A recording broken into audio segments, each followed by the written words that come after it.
మధ్యాహ్నం పూజ అంతా అయిపోయాక నైట్ భోజనాలు ఏర్పాటు చేసుకున్నామని చెప్పాను కదా! ఇక్కడేనండి భోజనాలు ఏర్పాటు చేశాము. చాలా హడావిడి ఏం పడలేదు. వీధిలో వాళ్ళకి ఇంకా మన రిలేటివ్స్ కొంతమందికి చెప్పుకున్నాము.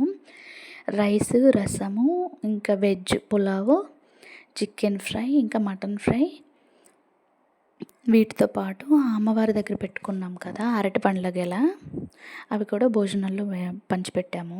ఇక్కడ నాన్నకి హెల్ప్ చేస్తున్నాను కొంచెం. దగ్గర వాళ్ళకే కదా అండి చెప్పుకున్నది, పెద్ద హడావిడి పడలేదని చెప్పాను కదా. 7 to ఇలా స్టార్ట్ అయ్యి 9 కల్లా అయిపోయినాయండి ఆల్మోస్ట్ భోజనాలు.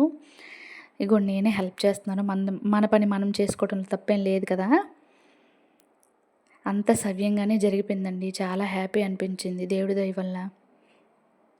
దగ్గర వాళ్ళే వచ్చారు. క్యాటరింగ్ అది పెట్టుకోవచ్చు కానీ మాకేమంటే స్పూన్లతో వడ్డించడం అది నచ్చదండి. ఇలా చేసి పెడితేనే తృప్తిగా ఉంటుంది.